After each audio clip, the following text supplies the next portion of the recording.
तर स्वागत आहे आपल्या सर्वांचं आजच्या एका नवीन व्हिडिओमध्ये। तर बघा, मुख्यमंत्री माझी लाडकी बहीण योजनेमध्ये जर तुम्ही ई-के-वाय-सी सक्सेसफुल सबमिट केली असेल तर आपण पुन्हा चेक करू शकतो की आपली ई-के-वाय-सी सक्सेसफुल सबमिट झाली आहे का।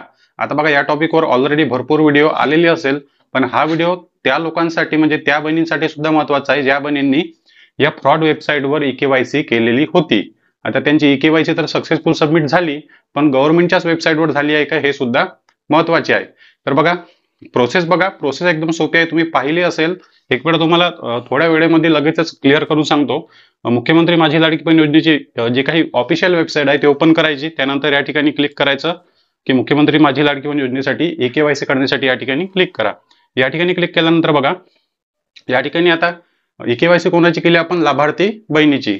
तर या ठिकाणी सर्वात वरच्या बाजूला लाभार्थी बहिणीचा आधार क्रमांक टाकायचा, सेमच प्रोसेस आहे, पण या ठिकाणी ओटीपीची गरज पडत नाही।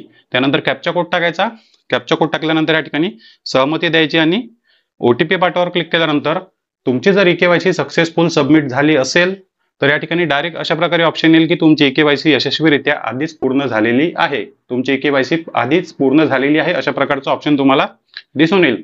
म्हणजे तुमची ई-के-वाय-सी पुन्हा या ठिकाणी प्रोसेस होणार नाही, कारण तुमची ई-के-वाय-सी ऑलरेडी या वेबसाईटवर सबमिट झालेली आहे। आणि यामध्ये बघा, आता भरपूर लाडक्या बहिणींनी जे आहे ते फ्रॉड वेबसाईटवर ई-के-वाय-सी केली होती, मग त्यांची ई-के-वाय-सी ओरिजिनल वेबसाईटवर झाली की फ्रॉड वेबसाईटवर झाली, ऍक्टिव्ह झाली का नाही, तर त्याचं उत्तर सुद्धा मी तुम्हाला देणार आहे।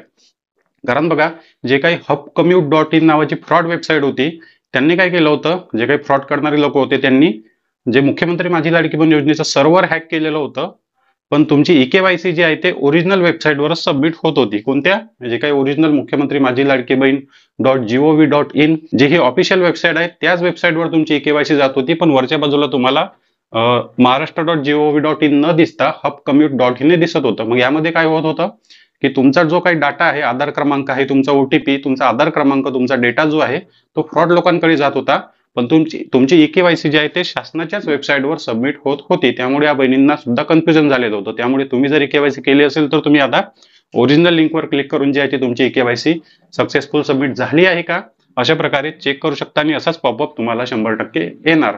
आता या वेबसाईटची ओरिजिनल वेबसाईटची लिंक आपल्या कमेंटमध्ये, पहिल्याच कमेंटमध्ये मी पिन केलेली आहे, त्यावर क्लिक करून तुम्ही चेक करू शकता। मग आता तुम्ही म्हणाल, मग हे जे काही फ्रॉड वेबसाईटचं जे काही विषय आहे हे शासनाच्या लक्षात आलं नाही का, तर शासनाच्या लक्षात ही गोष्ट आली होती, पण जर पूर्ण महाराष्ट्रामध्ये नागरिकांना जर ही गोष्ट माहीत झाली तर खूप मोठा प्रॉब्लेम या ठिकाणी क्रिएट होऊ शकतो, हे शासनाला माहीत होतं। आणि विरोधी पक्षनेते सुद्धा या जे काही फ्रॉड वेबसाईटवर जे लाडक्या बहिणींचा डाटा लीक झाला, आधार क्रमांक गेले, त्यावर मोठा प्रश्न आणि खूप जास्त विरोध आपल्या महाराष्ट्रातून नागरिकांकडून किंवा विपक्ष नेत्यांकडून झाला असता। त्यामुळे शासनाने ही गोष्ट जी आहे ते दाबून ठेवली आणि फ्रॉड वेबसाईटचं जे काही लिंक होती ते डिलीट केली। त्यामुळे आता जे काही तुम्ही ई-के-वाय-सी केली, ओरिजिनल वेबसाईटवर केली किंवा फ्रॉड वेबसाईटवर केली, तर तुमची ई-के-वाय-सी सक्सेसफुल सबमिट झालेलीच आहे, कारण ती के-वाय-सी सुद्धा ओरिजिनल वेबसाईटवरच तुम्ही केली, फक्त तुमचा डाटा त्या ठिकाणी लिंक झालेला कदाचित असेल।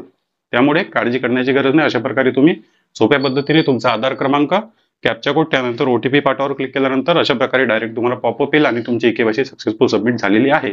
त्याचप्रमाणे तुम्हाला जर कन्फ्युजन असेल की 2 ओटीपी आपण टाकलेले आहे, लाभार्थी बहिणीचा टाकला, त्याचप्रमाणे वडिलांचा किंवा पतींचा टाकला, तर त्या ठिकाणी तुम्ही तुमच्या दोन्ही ओटीपीची ई-के-वाय-सी सक्सेस झाल्याची अशा प्रकारे पावती सुद्धा पाहू शकता। त्यासाठी तुम्हाला जर पाहायचं असेल तर हा व्हिडिओ तुम्हाला स्क्रीनवर दिसत आहे, यावर आता लगेच क्लिक करा आणि तुमचे जे काही दोन्ही ओटीपीची पावती आहे ते कशा प्रकारे पाहायची, म्हणजे तुमचा आधार ओटीपी सक्सेस झालेला आहे। चॅनलवर नवीन असाल तर व्हिडिओला लाईक आणि चॅनलला सबस्क्राईब नक्की करा। भेटूया नेक्स्ट व्हिडिओमध्ये।